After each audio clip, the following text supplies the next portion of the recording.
Brand new, fresh trade target has emerged for the Dodgers.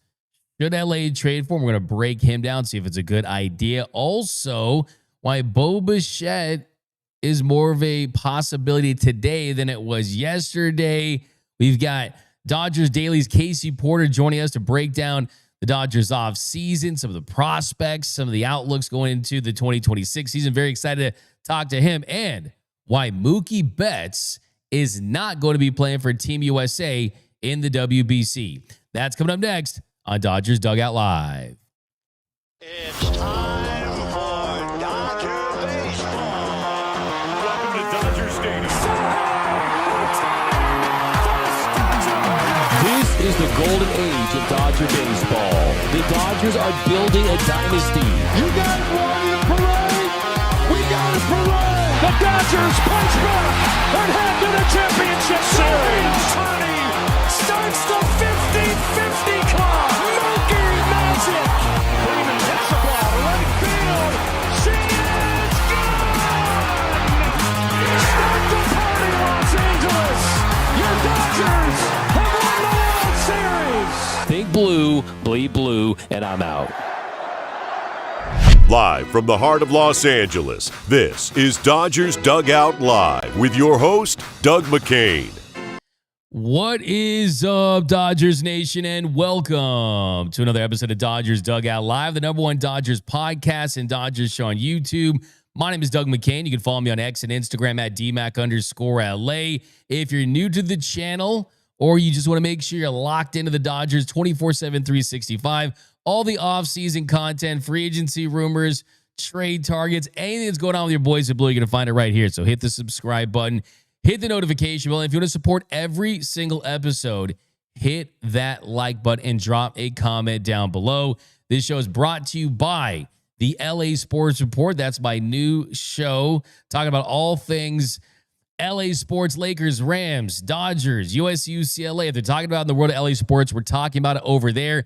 Did an interview with your favorite, Michael Duarte, yesterday. We talked a lot of Dodger baseball, so you can find that over on the LA Sports Report. Also, gearup.la. The holidays, we're here. You need gifts. Go to gearup.la for the best Dodgers t-shirts in the game. Go to www.gearup.la and join our Discord. If you want to talk ball with Dodgers fans 24/7, 365, join that Dodgers Nation Discord. We'll leave the description and the links to do that down below. Today's Dodgers Dugout Live poll question of the show. I asked you guys over on the X, do the Dodgers need to make another move to win the World Series next year? What would that move be?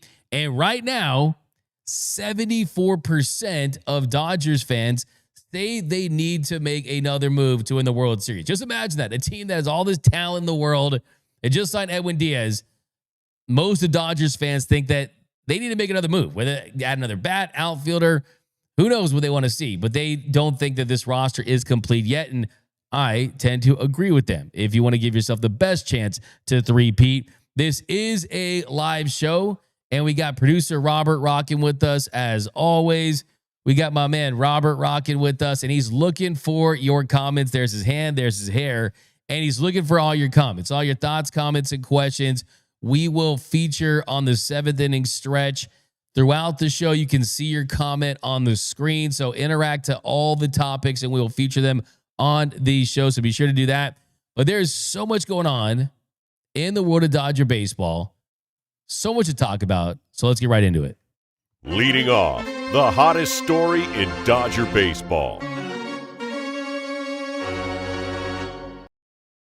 So the hottest story in Dodger baseball is Ken Rosenthal of The Athletic is reporting that the Dodgers are interested in trading for Cardinals outfielder Lars Nootbaar.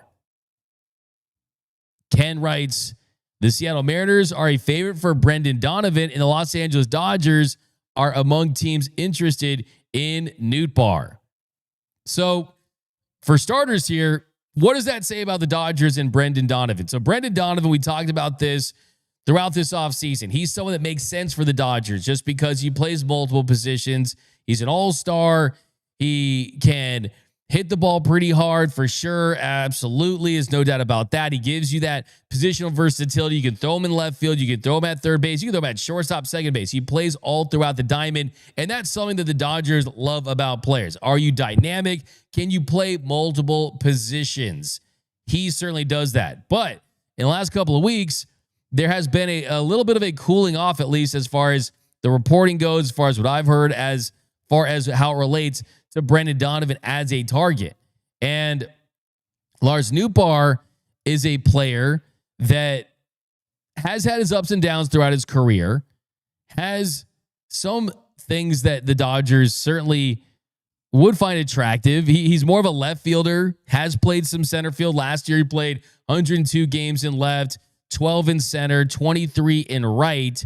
He's more of a corner outfielder at this point. Last year, he did have a below average year based on league average, and his OPS plus was at 95, so he's 5% below league average offensively. Hit 13 home runs, hit 234, had a 1.3 WAR season. Now, Lars Nootbaar, of course, we know Team Japan, Team Samurai. Sure, he's great friends with Shohei Ohtani and the rest of the gang that's currently on this team. But I mean, I got to be honest with you. This does not do it for me. This is not a needle mover for me. I like Lars Nootbaar. I think he's a nice guy. He's a good character. I think that fans would really embrace him and like him for sure. But this is not a game changer to me. This is not a player that really upgrades you significantly. I think you look at his style of play, and yes, he can draw his walks. The on-base percentage is certainly there. The walk rate was actually down last year at 11%. Strike rate at 20.4%. On base when he's right, we saw in 2023 at 367 on base.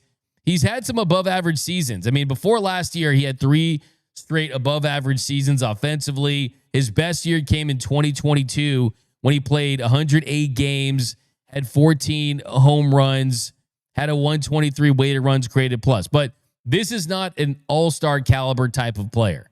This is not someone that you bring in to fix what was an offense that was down during the postseason, where you hit near 200. You're averaging less than 4 runs per game. You had to lean on your starting pitching.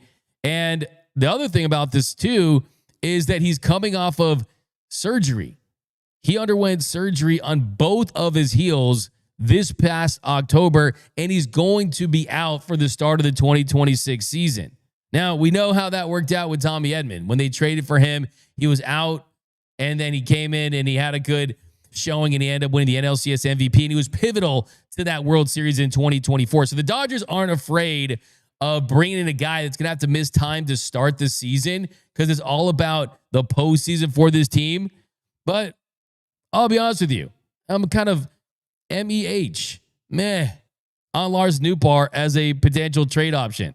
When you look at some of the names that we've talked about so far this offseason, guys like Byron Buxton, even though the Twins are saying they're not trading him, he's my number one. Buxton Stan, 2 years of contract left, $45 million. His ceiling is extremely high, a ceiling that a guy like Lars Nootbaar could not approach. And he's a true center fielder. So there's that. Then right behind him, you got guys like Jarren Duran, who I think plays center field at a level that you could feel good about having him in that role. And I think he plays with a certain style, electricity that will be attractive to Dodgers fans. And you just kind of look at the rest of the names that are out there. I mean, Kyle Tucker, if he falls into your lap somehow on a high AAV deal, short term, he opts out. You got guys like Harrison Bader, who are plus defenders, had an up year, a plus year offensively for himself, but it's never been an offensive first player throughout his career. Wilyer Abreu, Sal Frelick, guys that are younger, 25, 26 range. You could get younger from that standpoint. Donovan's 28, he'll be 29 in January. I don't see what the upgrade of this move would be. This feels very bargain bin type thing when you're kind of looking at what the Dodgers have done in recent years. It's when we have a position to fill, right? When we looking to address something, we're shopping at Rodeo Drive, right? We ain't Ross dressed for less, right? We're going and we're spending big money and getting the best players to that position. I don't think Lars Nootbaar is a bad player by any stretch of the imagination. I do think there's a world where Nootbaar could be a good player, a serviceable player. But I think if you're looking to truly upgrade the roster, I think you have to have an offensive first approach to the player. I think that has to be the upgrade, because we know that they have guys in the organization that can play that position at least at a competent level. I mean, the guy like Andy Pages has improved in center field. And if you bring in Lars Nootbaar, you don't put Lars Nootbaar in center field and throw Andy Pages to right. And then you probably have to put some Tommy Edman in center field. I need a guy that can come in that either plays center field or can really upgrade this roster from an offensive standpoint. I haven't been the biggest Steven Kwan guy, but I would much rather have Steven Kwan than Lars Nootbaar for obvious reasons. He's a more impactful player that hits for contact. You could throw Steven Kwan at the bottom of that lineup, and he can produce and get on base for you, hopefully. So, yeah, I want your thoughts on, hit the Kwan. Yeah, hit the Kwan. Is that still a thing? But give me your thoughts on Lars Nootbaar. I mean, this one's pretty interesting to me, but I think the bigger story for me, as far as the rumors go, is Bo Bichette. Bo Bichette, according to Mark Feinsand, is reportedly telling teams that he's willing to move to second base. That he's willing to move to second base, and that could jumpstart his market to another level. Quote, he started to tell teams he'd be willing to move to second base. That is what Mark Feinsand is reporting. And as far as how that fits with the Dodgers, well, he's offensive first. He's a dude who straight up rakes. You can go back. We've broken him down from an offensive standpoint on every single level. And if he ends up at second for a year or so, 2 years, he could be your future third baseman, because that would be the natural progression there. And you keep Mookie Betts at shortstop while he's at the very least, his floor is a league average defender this year. And if Mookie Betts offensively is never that guy that we saw a couple years ago, which I still think he could still be an all-star bat. I mean, look at his numbers from the ovation and when he decided he's just going to go out there and try to help the team any way he can. He did have a good stretch there from August 4th until the end of the season where he was putting up all-star level numbers. So maybe Mookie's best value to the team at this point is being a defensive shortstop. I don't think that's necessarily the case. I hope that's not the case. But if that is the case, the way to supplement some of the offense that you're going to be losing if Mookie has moved past his prime, you can find it in Bo Bichette. And defensively, Bo Bichette at second base, like we saw in the World Series when they had Andrés Giménez at short and he was at second base. Like, Bo Bichette was one of the best players in the World Series offensively. So, yeah, I'm still very in on the idea of Shohei Bichette as the Los Angeles Dodgers. And now the fact that you're opening up that spot at second base, well, does that change how you view center field and how you view Tommy Edman? Because we know Tommy Edman's at his best when he's at second base. And if you were to sign a Bo Bichette, that's your everyday second sacker. It's my favorite name to call a second baseman, by the way. A second sacker. I don't know. I like it. You know, keystone combination. That's what they call a second baseman and a shortstop. But yeah, if you bring in Bo, locks you in at second base, future third baseman, and then Tommy Edman. Look, I'm ready for them to just say, hey, Tommy, we need you in the best defensive position that can help us. Tommy is an above average center fielder, and there could be spots at third base. Max Muncy has dealt with some injuries at times. You could give Mookie Betts some time off. You could have Bo Bichette take a day off. You could still get that infield versatility. And we know throughout the course of a season that it's not about paper championships, right? We've seen paper champions before. That's how the team looks like on paper. And that's not the Dodgers. Their team looks different. It's always fluid. Guys get injured. So having a guy like Tommy Edman waiting in the wings to step up, well, there you go. You got that. For sure. Look at Bo Bichette, man. Dude can absolutely rake. I got Bo Bichette. Edwin Diaz was my number one target. I already got my number one target. I feel happy about that. But if we're going into the free agency waters, which there's no guarantee that they're even in deep talks with Bichette, but wouldn't that be awesome? You lose the Dodgers. That'd be the ultimate, hey, can't beat them, join them. Can you imagine how pissed, how upset? Blue Jays lose. Can you imagine how pissed they would be if Shohei Bichette joins the Dodgers? I want to do that just because I want to piss off Blue Jays fans. I thought Canadians were supposed to be nice. He won't be on that plane to Toronto no more, huh? No, there you go. There you go. I'm gonna give you a finish him for that one. Yeah, he'll be on that plane to LA. He'll be on that plane to LA, hopefully, which would be pretty awesome. Okay, more news to get into. Mookie Betts was on a Twitch Kick live stream. Aiden Ross, Neon. Are you guys down with them? Let me know. I like iShow Speed. That's my guy. I don't really get into the streamer game. Speed's my guy. Like the backflips, the sprinting. He's super fast. He's like an athlete. I like when he raced that dude, the dude who put his face in the water, the Ashton Hall guy. Oh, yeah, and he beat him. He cooked him. So this is a big Speed household when it comes. That's my streamer of choice. That's my streamer GOAT. But Mookie went on Aiden Ross's stream, and the first big takeaway was that Mookie Betts, as we've talked about on the show for the last couple of weeks, is not going to be participating in the WBC and representing Team USA. Are you going to play for Team USA? Nah, man. So I was, but I can't now. My Wait, what? Really? yeah, my wife. We're having the kids, so the baby's due right in the middle of the WBC. And you guys are doing it in Miami, right? Yeah. And she's gonna be in California. Bro, I wanted to see you. I know. It's I know, okay. Sorry. It's all right. But she said she would divorce me if I wasn't there. Oh, for the wow. Kids, so. Well, it makes sense. You're good. You're dad first. Yeah, dad I respect first, that. and then. So, yeah, it is what it is. What's the most? So there you go. First of all, Mookie Betts, he's joking there, right? I mean, he's not serious. That's funny how they handled that. I mean, Mookie said that his wife would divorce him. His wife would divorce him if she was not there for the birth of their child. By the way, full confession mode here. I had a kid a couple years ago, and when my wife was in labor, the Dodgers signed JD Martinez, and she was she was out for a while, and I was like, hey, I gotta go get some food. I gotta get something in the car. And I went down to the car and I busted out my laptop, my webcam, and I did a full 20-minute video about the Dodgers signing JD Martinez from the parking lot, from the parking structure at Cedar Sinai.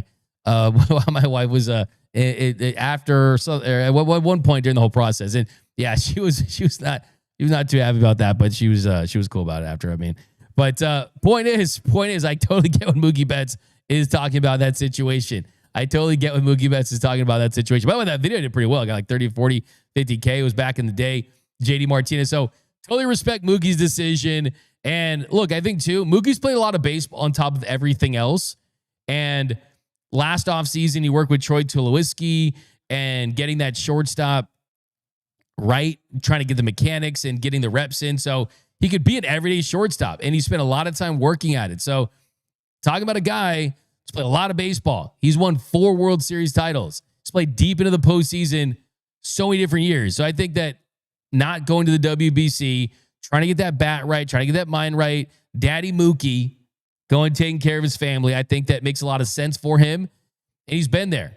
And they didn't win, but he's had that opportunity and he's had that experience of putting that USA on his jersey. So I think it's the right decision for Mookie Betts. And whatever decision he makes is the right decision for him and his family. So you have to respect it. Now, another thing I found interesting when it was the stream was Mookie talking about the trade from the Red Sox to the Dodgers. And this should really hurt if you're a Red Sox fan. This should be painful if you're a Red Sox fan. Hear what Mookie has to say about his reaction to being traded from the Red Sox to the Dodgers. I knew. They told me, but it was weird, man, because I was like, why? Damn. You know? You would have stayed there forever. If Yeah, I mean, I happily. didn't know any different. Did they let you pick your crazy. destination, or was it like? No, he got traded. No, No, I know, but like sometimes for the star players, they're like, no, We'll take it you where was you just, No, it's just, no, it was, yeah. I didn't want to leave, but I mean, I understood the business side of it. it all worked out. I It mean, all yeah. worked out. Yeah, Yeah. fuck. You guys won back-to-back. So there you go. Mookie said that he would have stayed in Boston. All the Boston Red Sox had to do was give Mookie a $350 million contract, which to them, they can absolutely afford.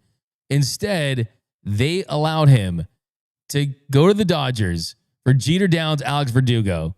And yes, the Dodgers took on David Price, absorbing what was remaining of that deal. That was a big part of it as well. But the Dodgers got Mookie Betts for a bucket of baseballs. They got him for essentially nothing.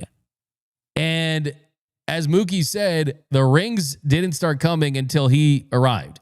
2020, 2024, and 2025. And now Mookie Betts is going to go to the Hall of Fame one day, and there's going to be an interlocking LA logo on his hat.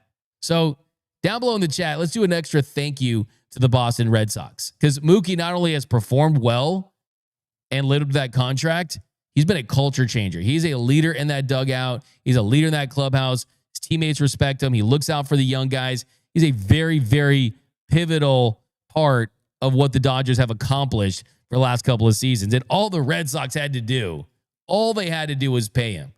And he would have signed that contract. It's not like he was guaranteed to go to free agency because he proved that with the Dodgers, that he's willing to sign an extension before he entered free agency. He's not like one of those Boris guys that wanted to go and do that. So we know about the curse of the Bambino that the Red Sox broke. But I'm calling it the Betts Hex. The Betts Hex. Will the Red Sox win a World Series without Mookie Betts? Their last World Series was with them in 2018. Haven't won one since. So I'm calling it the Betts Hex. That's what happened. It's the curse of the trade of Mookie Betts for the Boston Red Sox. By the way, fun fact, the Red Sox traded Babe Ruth because their owner was trying to fund a Broadway play, a musical called No No Nanette. Imagine that.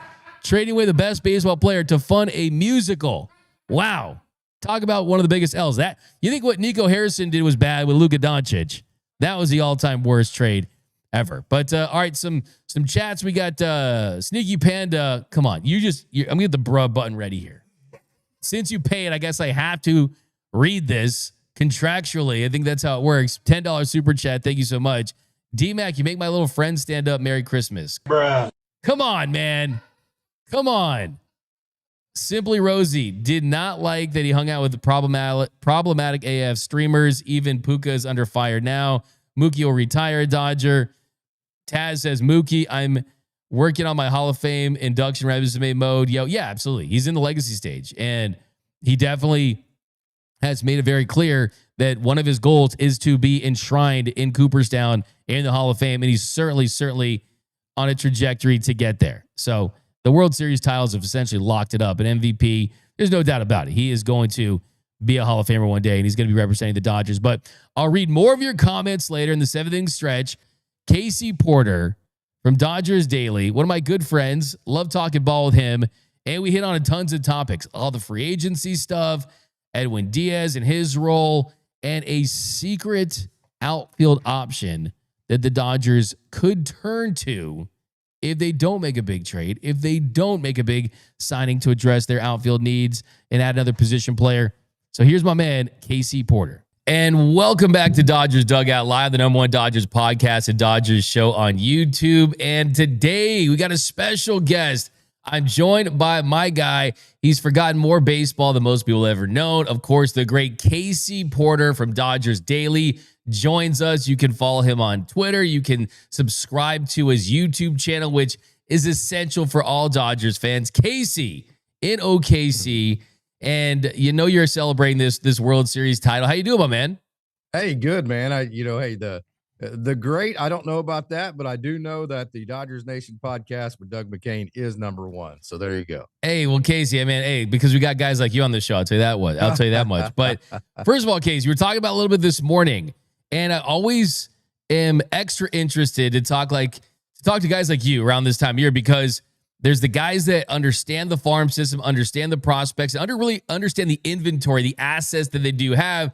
But I've seen your show, and you're a big proponent of when the window is where it is, when you have an opportunity to three-peat, when you have an opportunity to further your dynasty, you do what you need to do to fill in those holes. What's your general outlook on the farm system this offseason, and how willing do you think the Dodgers should be to part ways with some of these prospects, to maybe add an outfielder, to maybe, if Tarek Skubal becomes available, to include some prospects for a guy like him? How willing are you to part ways with some of these top prospects, even though the Dodgers have one of the best farm systems in baseball still? Yeah, well, I categorize it into wants versus needs. So to me, Tarek Skubal, absolutely amazing, maybe the best pitcher in baseball, that kind of deal. He would be awesome to have, but he's in the want category for me. The Dodgers already are completely loaded. Now, if they added Edwin Diaz, obviously, even in the bullpen, if Tanner Scott gets back to his 2024 production, then you have an eighth inning guy, a ninth inning guy. You got all these guys returning like River Ryan, Gavin Stone, Kyle Hurt. You wouldn't think that Blake Trinan would have another year like that. Brusdar Graterol is kind of a wild card. So I think you're more than set in the pitching category. Now, if a guy like Tarek Skubal becomes available to you and you have a guy that's that elite, you never say no to that guy. So the door never closes on a guy like that, but I'm going to throw him in the, hey, that would be cool to have that guy. It'd be, I kind of want that guy, but I still feel like, and I said this very strongly about Edwin Diaz, the Dodgers needed a closer. He was not a want. He was a need. Whoever, Robert Suarez or last year was Griffin Jackson and Johan Duran, those kind of guys, that is a position the Dodgers have needed for a while. It's almost cost them in 3 different World Series. Thank goodness they had 3 different starters that came in and did their job. The last 2, I think, were probably unpredictable. Walker Buehler had a terrible year. He was not good this year. For some reason, had about a good 2 or 3 week span, and that was during the period of which he helped the Dodgers win a World Series. That was, in my opinion, probably more lucky than it was good game planning. And then this year, you never want to take a Yamamoto, who you signed to one of the largest contracts ever, and throw him the next day after 98 pitches very often. So I kind of put those into the, hey, we got away with that category. And so going and getting Edwin Diaz, to me, was something the Dodgers needed to be very aggressive with. They did a great job of letting him come back to them a little bit. I think the having his brother in the system, absolutely 1,000% made a big impact on that, because his brother, I got a chance to talk to his brother several different times. Alexis Diaz, what a wonderful young man he was. And I know the Dodgers gave him every chance. He was so thankful for everything the Dodgers did for him. And I promise you, whenever he talked to Edwin, that made a big impact. And then obviously the winning culture of the Dodgers. So he came back to the Dodgers in terms of the years. Now, the Dodgers with the Ohtani economy, they're swimming in money. We know that. It's not about the price tag. It's about the flexibility, and the flexibility is all about the amount of years that you give guys in a contract. So the Dodgers are willing to pay whatever they need to in AAV because, like I said, they have the Ohtani economy, that they're making more money than they could probably ever spend, but they can't afford to give too many long-term contracts. They already have Mookie and some other guys, Ohtani and Yamamoto, some other guys that are locked in, Will Smith. So they can't go crazy like that. That's the only way the Dodgers down the road would probably not be in a position to have flexibility enough to win a World Series, if they had too many older guys that weren't performing up to their contracts and they couldn't get rid of them. So it's all about getting these guys to come back to terms in terms of years that the Dodgers would be comfortable with. That takes you into the outfield position. It is definitely a need. The Dodgers offense, you can say in the World Series, fine, I'll back you up all the way to the end of May. The Dodgers offense was not good. And when I say not good, I mean compared to what they should have been and what they need to be. They still won the World Series. That's great. But they need to add an outfielder. And whenever you say that, there is no question. There is no arguing, no questioning. Is absolutely unequivocally the best offensive outfielder out there, the same way that Edwin Diaz unequivocally was the best closer you could have gotten. So I expect the Dodgers to be very aggressive to get Kyle Tucker. We'll see if he comes back to him like Edwin did. No doubt about it. I think you're 100% spot on with the fact that if we're just talking about sheer talent, sheer ability, Kyle Tucker is in another category than a Cody Bellinger, and of course, than a Harrison Bader, than really anyone that they could get on the trade market. That includes guys like Jaron Duran and Stephen Kwan and Lars Nootbaar and Brendan Donovan. He is a star player. Is he a superstar player in the same category as an Aaron Judge or Shohei Ohtani or Juan Soto? The answer is no, but he's certainly in that top 10 to 15 range. And like you said, I think that you nailed it. That's what the Dodgers are doing. They're waiting around. They're saying, hey, we don't have a 10 or 11-year deal for you, but you want to come for a high AAV, shorter-term deal, come kill it for a year, opt out, and then reset the market. We're the team for you. So I absolutely, definitely think you're right. They're going to jump on that. That opportunity presents itself. Going back to Edwin Diaz, in Orlando, Andrew Friedman, we were up in his hotel, he admitted to that as far as what you said about the Alexis Diaz. They asked him, was there some surplus value of having Alexis Diaz on this team and him communicating his experience with the Dodgers? And there's got to be a big difference when it's not your teammate, it's not your agent, it's not someone that you've known in this sport, a coach. It's your own brother telling you about a team. If he's signing off on that team and he's given the stamp of approval, I'm sure that went a long way for Edwin Diaz. I'm going to go back, though, because, I mean, this is a team that has kind of explored the idea of closer by committee, and you don't want to lock one guy down to that closer's role. And Andrew Friedman said he's going to be the closer. And we know we're going to hear Narco and Timmy Trumpets. It's going to be this electric entrance at Dodger Stadium. What do you think that does for the cohesiveness of the bullpen, and how could that help guys like Tanner Scott and the guys below Edwin Diaz now? So baseball players definitely are creatures of habit. It's like, I do this every day. Most guys are, not everybody, but most baseball players, they like to do the same things every single day, and a lot of times at the exact same time. So what having a defined closer is going to do. Now, I've said this many different times. The biggest three outs aren't always the last three outs. I get it. But that's very difficult to manage with, especially over 6 months and a long season, lots of injuries. And so what it does is it takes a lot of decision-making out of Dave's hands. And he just says, you know what? We already have the ninth inning planned, 2 out of 3 of every one of our games. And so now I just have to plan an 8-inning game. So now if Tanner Scott gets back to the way he was in 2024, which I think he will, because I think if you say, hey, you are now the setup guy right in front of Edwin Diaz, I think that defines his role. I think defining roles helps baseball players settle into what they need to be. So if he becomes what he was in 2024, now basically Dave Roberts is managing a high school game. It's a 7-inning game.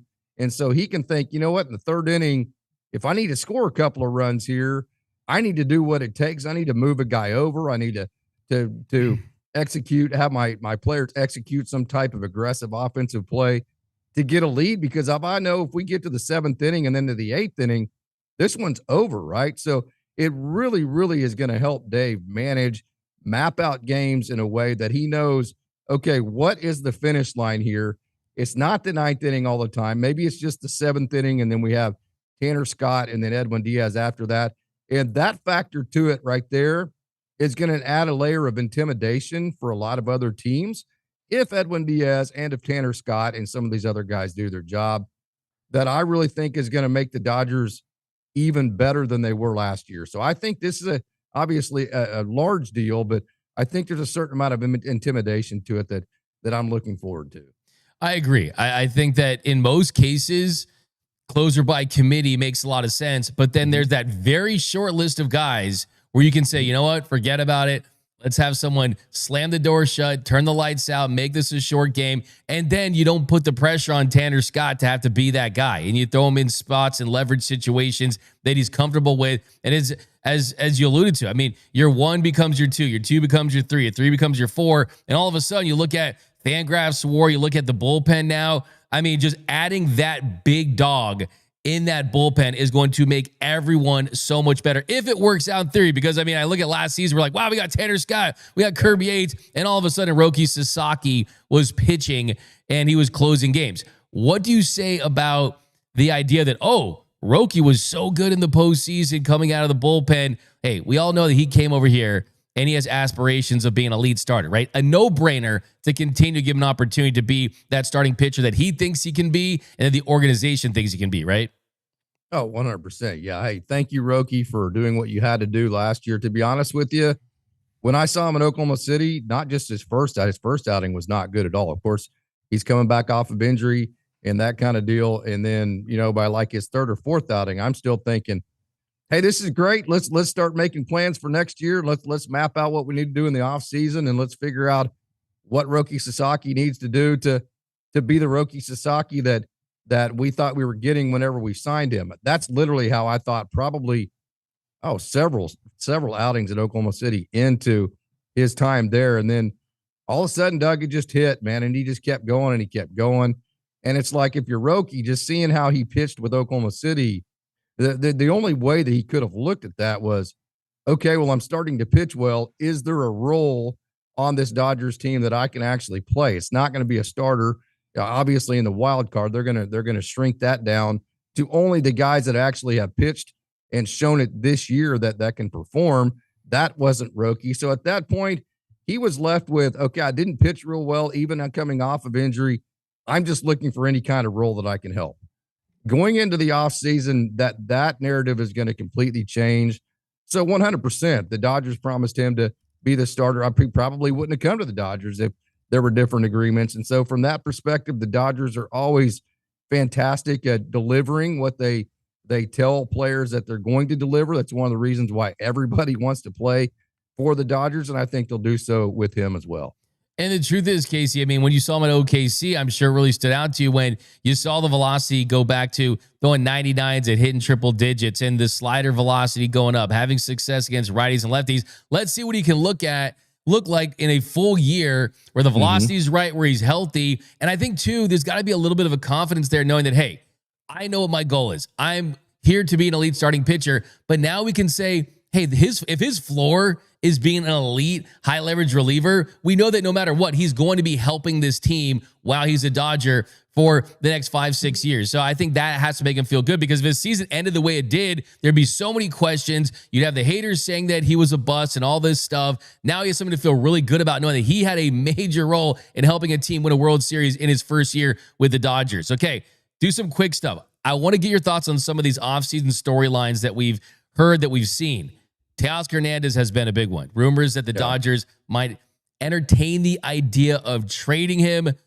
What say you on that topic? Would you trade Teo? I mean, of course, the defense and right, suspect last year at times, maybe move him to left, and there's no DH spot open for him. But what are your thoughts on Teoscar Hernandez? Yeah, well, let's just bust open the wound. He's not a good defender. He has not been a good defender for the Los Angeles Dodgers, and I'm not afraid to say that. And if he doesn't like that, I don't, I mean, hey, it's, to me, those are facts. I'm not trying to throw shade or throw anybody under the bus. I think you have to call it what it is. And so, I think you have to start from that baseline.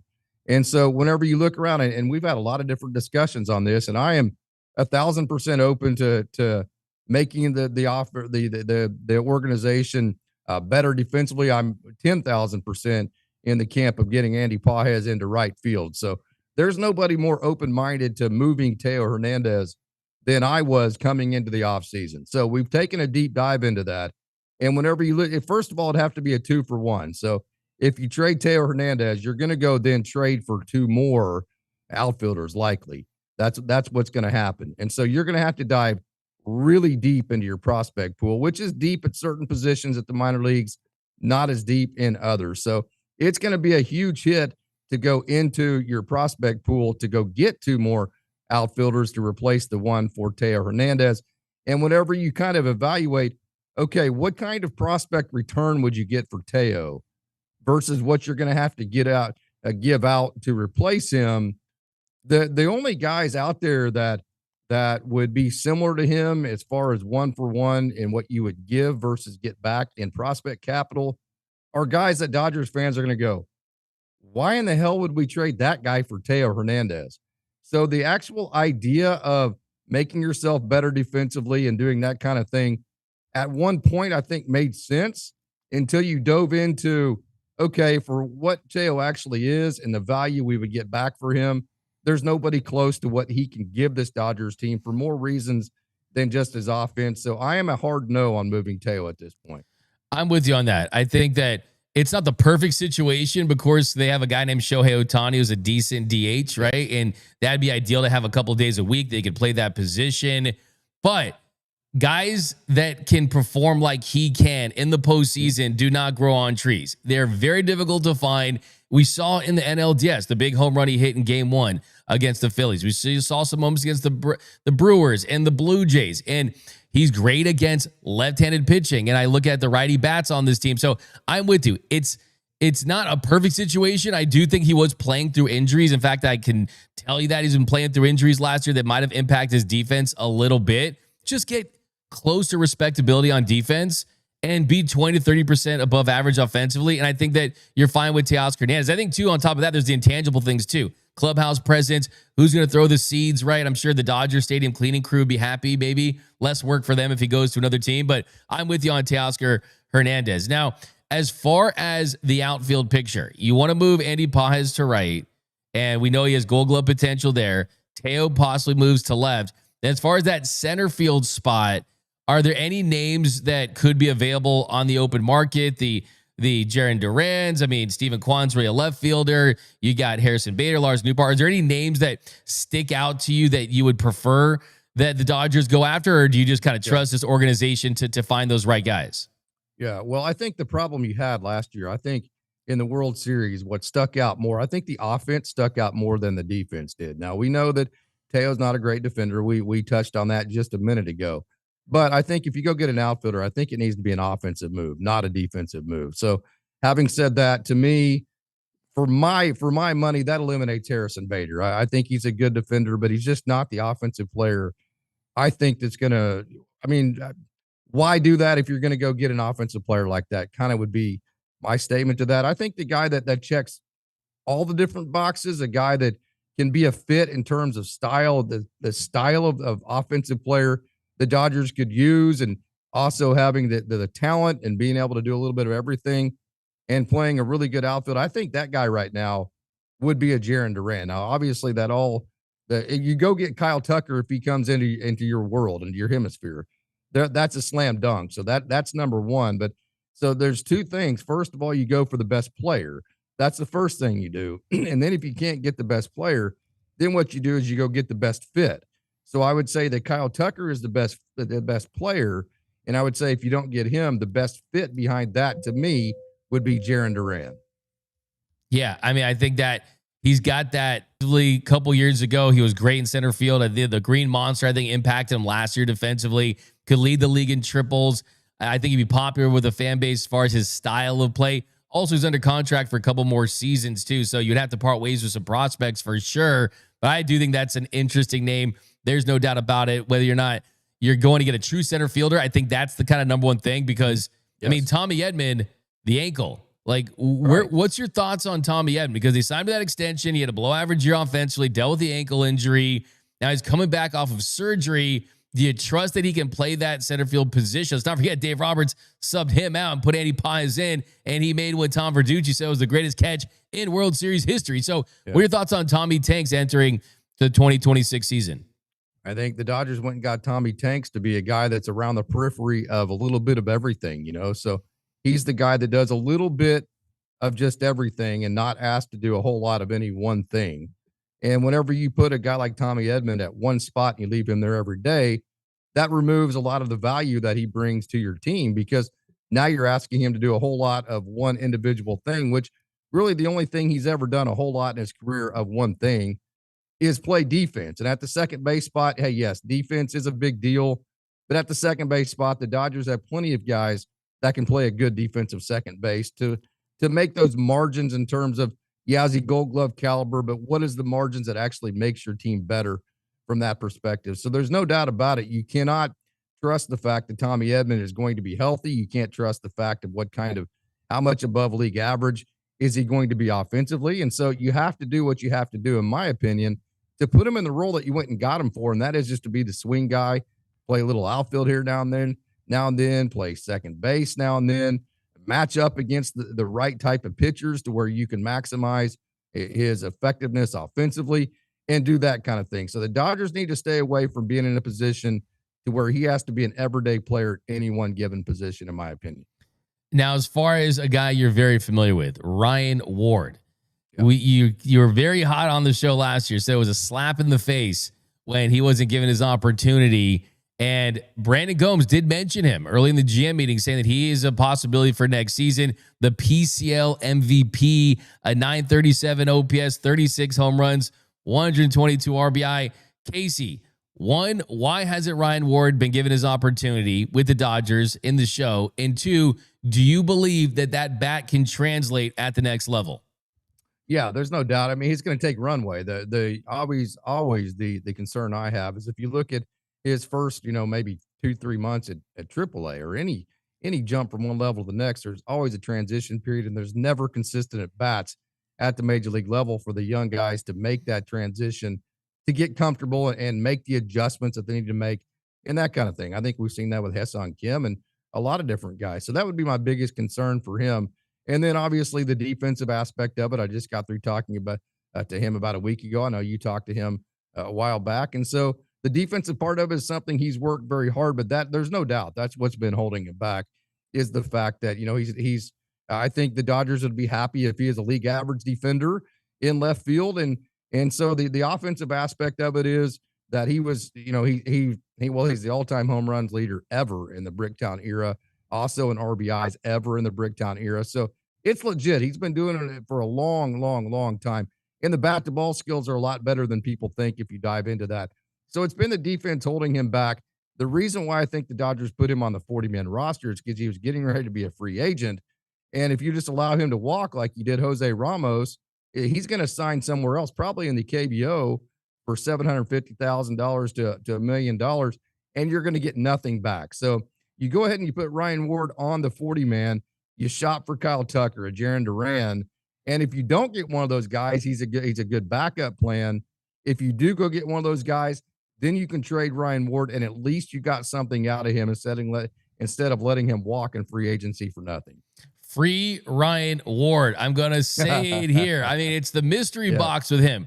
Might be a James Outman where he comes up, has success, and falls off. Who knows? Could he be a Michael Busch? Right? He could be one of these guys that we know can hit at this level. And the thing about me is, yes, the Dodgers, they love positional versatility. They want to be dynamic. They want to play multiple positions. But we just got done talking about Teoscar Hernandez. And when you can rake at a special level, they will overlook that. They will look past that because they know the name of the game in Major League Baseball is, can you slug, doubles, triples, home runs? Can you get on base? And Ryan Ward has shown the ability to do that at the second highest level, really, outside of Major League Baseball in America for a consistent amount of time. So I hope he gets his opportunity. And then Dalton Rushing, a player you know very well. You've seen his entire growth, his path from the minor league level to the show. Last year, had some opportunities. The numbers weren't great. I think a lot had to do with just not getting consistent at bats and plate appearances. Had that big home run against the Padres when he made contact, hit the ball very hard at times. Do you think that he's in a almost weird spot where he's on a team behind a guy who's an all-star catcher, who's the WBC catcher, who's just signed a 10-year deal? What are your thoughts on Dalton Rushing and how he's being utilized with the Dodgers? Yeah, and all the positions he could play are also taken up by Hall of Famers too, whether that be first base or DH. And they tried left field, but to be honest with you, it was going to take so long to get Dalton Rushing up to the caliber of just an average major league outfielder. I just don't think the Dodgers felt like they had enough time to do that and play him out there to make that transition happen. So just go back to where you're at. And here's the deal. I mean, you can't really trade Dalton Rushing at this point because you don't have a major league catcher, ready catcher behind him. That's probably, if you look in the Dodgers farm system right now, probably the weakest area of the farm system right now is in the catcher's ranks. Now, you do have some nice catchers that can hit a little bit, but you don't have that next Diego Cartaya, which I know he didn't work out. So I know that's a lightning bolt. No need for any comments on that. We all know what happened there. But then also a Dalton Rushing, or it used to be a Keibert Ruiz. You don't have that next guy really coming up from behind Dalton Rushing. So if you trade Dalton Rushing, who the heck is the backup? You'd have to go in the free agency market or the trade market to go find that guy. So he's definitely more valuable to the Dodgers right now as a backup because they don't have anybody behind him. So I think that's going to be his role. And I think they're going to try to convince Freddie to play maybe a fewer games at first base. They're going to get him some reps there. I think they're going to probably get him more reps at catcher and do their best to map out the most, maybe 200-300 at bats for Dalton Rushing. And more so than just the number, consistently. Like, how can we do it like 2 or 3 days in a row? Yeah. Dave Roberts told me at the winter meetings that there could be more runway for him at first base. So maybe that's going to take some convincing of Freddie Freeman to take a couple more days off than he's used to. Because in the past, he said, I don't take a day off until we clinch the division. But if he wants to extend his career, get to those 3,000 hits, it kind of makes sense for him.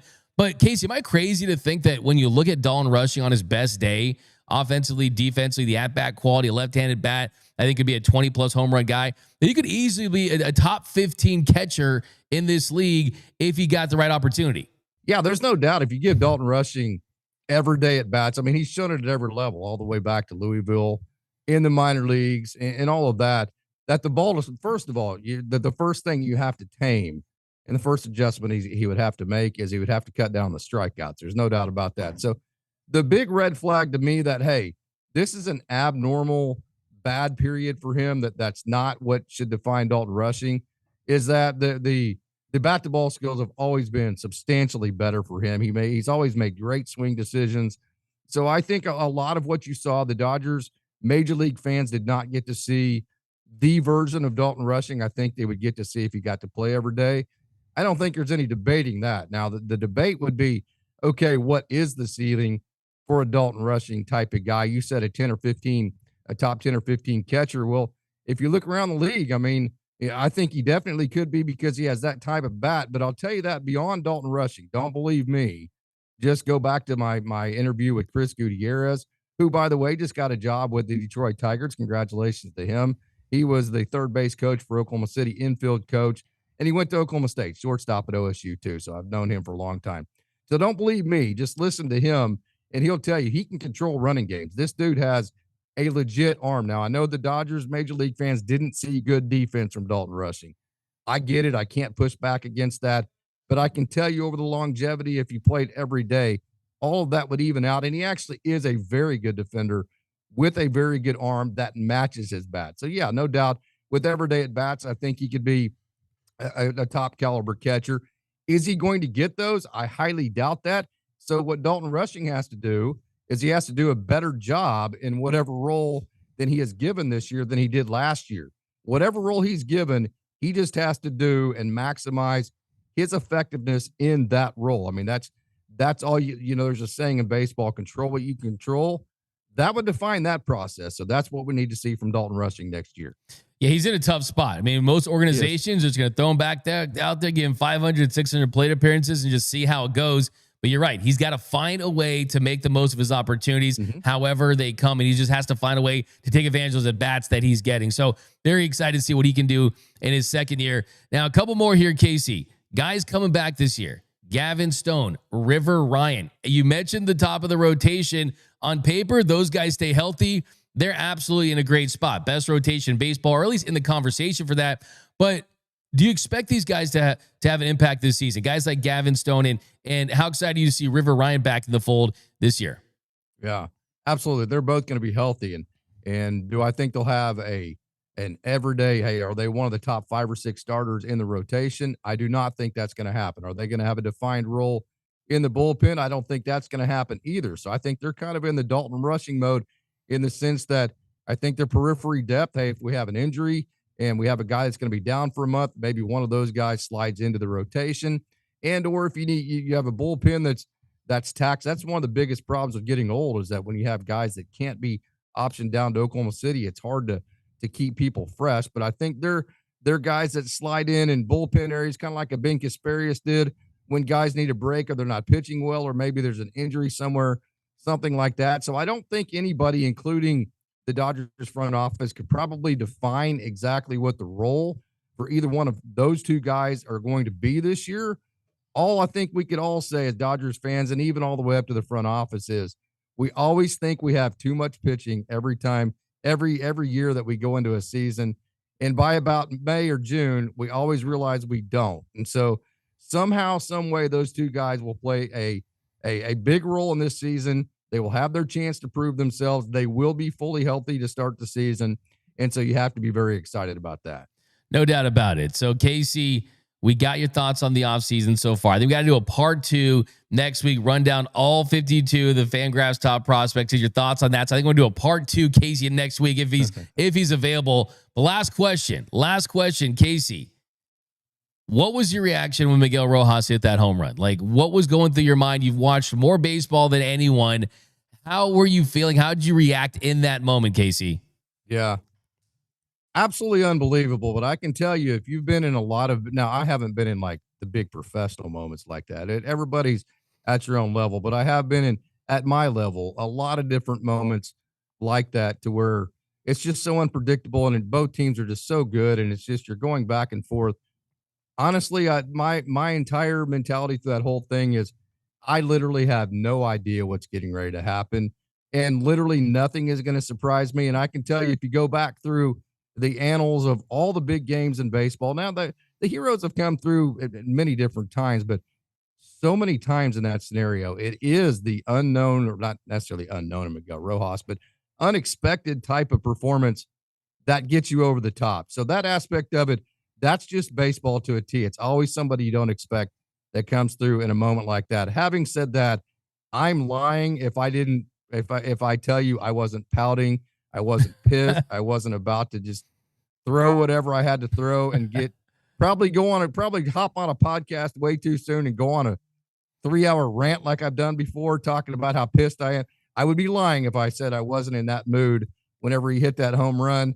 And I've been smiling ever since. It's a pretty darn good thing because the Dodgers are going to do nothing but get better from there. So it was kind of a, on one side, my baseball brain said, yeah, that should have been expected because it's always somebody unexpected. On the other side, it was like, yeah, but never when it's my team. So those two came together, and I still don't know what to think of it. So there you go for riding the fence. Just look at the shot of that Dodgers dugout and look at his teammates when he goes up to the plate and before he hits that home run. Look at Dave. The tobacco, the tobacco comes out. He's mind blown, but you were all of us. You were all the Dodgers players too. No one thought that was coming. Everyone was saying, "Oh, we're going to lose the World Series." Look, I will never reveal what the title I made for that post-game show was and the thumbnail I made for that post-game show because we got to do it 10 minutes before the show, and I had to scramble and I had to redo the title and the thumbnail. Just tell me right quick, and I won't tell anybody. Oh, it was nasty. It was mean. I was like I was about to go off, and I was probably do a lot of regrettable things too because nothing worse than losing Game 7 of the World Series. We know what happened in 2017, but thankfully the baseball gods smiled down at us, and we got to prevail and you want to know what that. the title of my thumbnail was? If you don't like cussing, don't watch. That was going to be the name of my video. That's amazing. Hey, no, it was definitely a 180 on emotions and definitely a moment we're never going to forget as Dodgers fans. But Casey, thank you so much for joining us. We'll catch with you soon. I want to run down the prospects on the next show. And definitely, guys, if you're watching this, Dodgers fans everywhere, subscribe to this man's show, Dodgers Daily. Also, my man, Austin Brubaker. They always have great guests, and it's always a good watch if you're a Dodgers fan that wants to get a deeper knowledge of the Dodgers and specifically prospects. They talk all Dodger baseball, a must listen for Dodgers fans out there. But Casey, enjoy the rest of your day. Enjoy your off season. We'll catch up with you soon, my man. D-Mac, you're the man. All right, take it easy, Casey. There's my man, Casey Porter. Definitely go give him a follow on the X. Check out his YouTube channel. We're going to have on next week, too, hopefully. We're going to break down all the prospects. I want to just run down all top prospects, 1 through 52, get his thoughts on it. We'll definitely get on that for sure. Got some comments down below. You'll do a quick 7th-inning stretch, then we'll get to the walk-off. The 7th-inning stretch.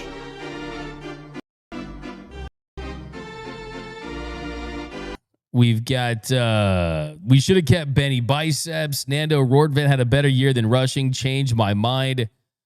I won't. I think that Ben Rortvedt, the Rottweiler, Benny the Vet Rodriguez, as we called him on this show, right? I mean, I think that he was incredible. I mean, he was great in his role. The bat turned around. He was pivotal to handling the pitchers. I mean, he was the guy behind the dish when Yamamoto almost pitched a no-hitter. So, yeah, there's no doubt about it. I would say that Rortvedt was pivotal, but one's a rookie, one's a journeyman catcher, so it's a little different. We've got Ahmed thinks blue. I know that stew that Andrew is cooking is going to taste mighty good. It's a little comment of the show there. You win. Perfect. We've got some more down below. Bo socks have been cursed for a minute. That's from Foxy. We've got sign Bichette and trade for Quan and Schoolhouse from TW. Okay, got some of your top dream offseason here. D-Mac the GOAT. Now you the GOAT, Bloodhound. Give you some love right there. Give you Let's Go Dodgers for that one. Snafu. D-Mac flexing his studio shot after he leaked his home studio. Snafu. He's talking about how I had to go behind the green screen once. And you saw my office closet, some shoes there. People think I kind of spoiled the magic there. I don't know. I don't think so. What Snafu? Did you really think that I was like skydiving in front of a moving Dodgers stadium? Is that what you thought? I wish that would be the case. I was going live while I was floating in front of Dodgers Stadium. I mean, come on now. Did I really ruin the magic that much? But I see what you're saying, though. I agree. I mean, yeah. Casey the smart man. Yeah, I love my man Casey Porter. GT Ken said, hear that. We got AU Potter. Love that. Yeah, we'll talk about that too. Dave likes sluggers, real big bats. So Roard Vet is out of the equation. That's from AU Potter. BC, although he should have been able to get a hit off it for sure. I mean, we got some more comments up here. GT wants to see Durant's speed and power. Yeah, I mean, I think a lot of you guys are sold on that. Bilal K says Kyle Tucker haters are just crazy. I think the right price for sure. Mr. Classic, what's up? See what else we got. Any more comments we got down below? Claudia 11 always rocking with us. We appreciate that. We've got Boba Fett wants to be a Dodgers. Second base is available. I like that. The Boba Fett. I like calling him Show Bichette. Give you a little Dodgers for life though. You got Amber says, hey, D-Mac, can you break it down for us? What are the Dodgers waiting for? Does it have to be the right amount of money, the right moves for all the pieces to be put in place to make a big move? The answer to your question is, and the way this works out is you need some of the big free agents to fall off the board. And once that happens, then teams feel more comfortable trading guys and some of their best players that are actually being shot, because then you don't have any loss of leverage. Because if you're a team out there saying, I might sign Kyle Tucker, I might sign Cody Bellinger, but I might make a trade. Once those guys are off the board and the only options are the pieces that can be traded, then that's kind of when you start to see those deals. But look, it's towards the holidays. Christmas is next week. You start to see it slow down just a little bit. Then I think it'll pick up after. But hey, it's baseball. Anything can happen at any moment. There's no doubt about it. And you've seen a patient Dodgers team that they're only going to strike when the right deal is in place, and they're not going to be desperate. They're not going to do that. So it's all a process for sure. Some people want to see Major League Baseball have like a deadline, and you see NBA free agency, it starts, then it ends. I kind of like it like this. I like it like this because it's kind of the longer game, right? It's not like one episode of a TV show, right? It's like 6 seasons plus the finale. Right? It's like you get a little more out of it. There's a little more twists and turns. So I don't mind it, to be honest with you. I really don't, because then if it all happens in a blink of an eye, then it feels a little anticlimactic. It's like, okay, now what do we do? Right. So I think that there's a lot of twists and turns. It's a little different than other sports. D-Mac, my goat. What up, Roseman? How you doing?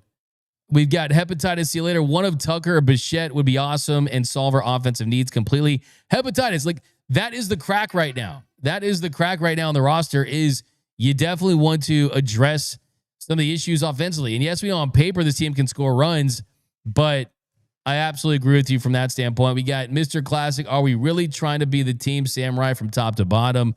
Bilal K, to me, yeah, it's interesting you say that.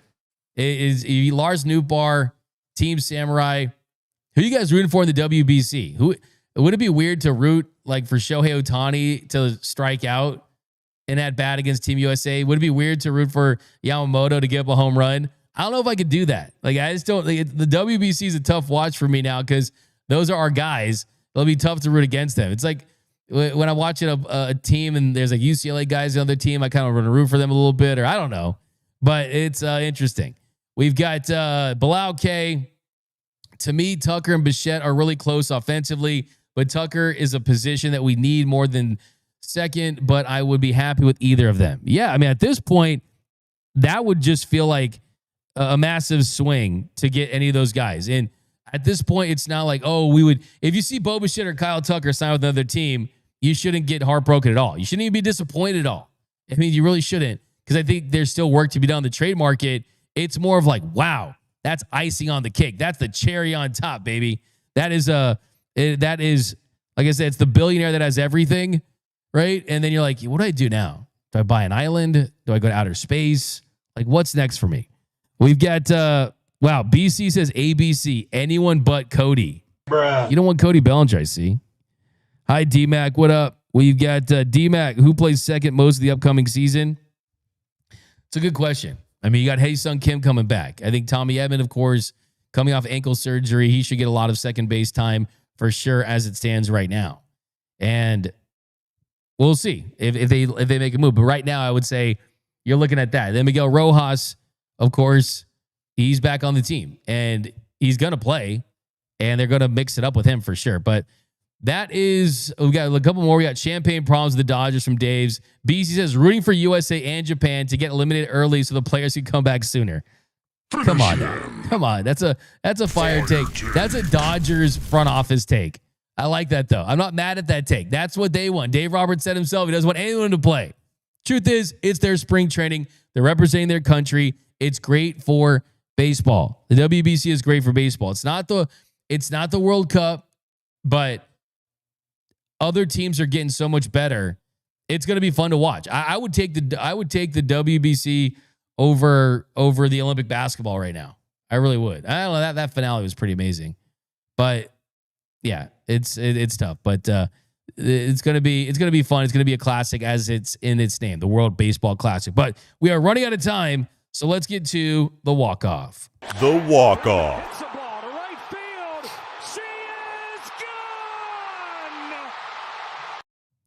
All right, today for the walk-off, the Hall of Fame in Cooperstown is celebrating the Dodgers World Series win, and now we know exactly what items are going to be featured in the Hall of Fame. And here they are. You got the bat used by Miguel Rojas to hit his 9th inning game-tying home run in Game 7. You got the jersey worn by Shohei Ohtani during Game 5. You got the cleats worn by Will Smith when he hit his go-ahead home run in Game 7. And he's running around the bases. You can hear the cleats going through the dirt. It was so quiet there in Toronto because they were so depressed. But you got the cleats. You got the glove used by Mookie Betts throughout the World Series, including his series-ending double play. You got the bat used by Freddie Freeman in his walk-off home run, the 18th inning of Game 3. You got the glove worn by Will Klein, who pitched those 4 shutout innings to get the win in that epic Game 3 through the most pitches he's ever thrown, 72. You got Dave Roberts' jersey that he wore in Game 7. You got the glove worn by Trey Savage during the World Series. Cool. So something from the loser side. Oh, Blue Jays lose. You got the cleats worn by Addison Barger in Game 1. You got a ball thrown by Toronto's Max Scherzer in Game 3. You got Alan Porter, the home plate umpire's indicator from Game 5, which you also used in the 15-inning finale in the Mariners and Tigers game. So really cool. It's called Autumn Glory. That's the exhibit, and it's going to replace last year's Dodgers exhibit. So really cool stuff. Make it out of Cooperstown if you can. If you see that, if you go there, you're going to see a lot of really cool stuff. It just kind of makes you feel like, wow, what an epic World Series that was. But that's going to do it for this episode of Dodgers Dugout Live. My name is Doug McKain. You can follow me on X and Instagram at DMAC_LA. Do us a huge favor. Hit the like button and drop a comment on your way out. Subscribe to the channel. Subscribe to the LA Sports Report. We're going to be going in later. So definitely check that out. And also, do me a huge favor and go to gearup.la, get some merch, join the Discord, and subscribe to the channel. And remember that nothing, absolutely nothing, brings us together quite like Dodger baseball. And until next time, think blue, bleed blue, and I'm out.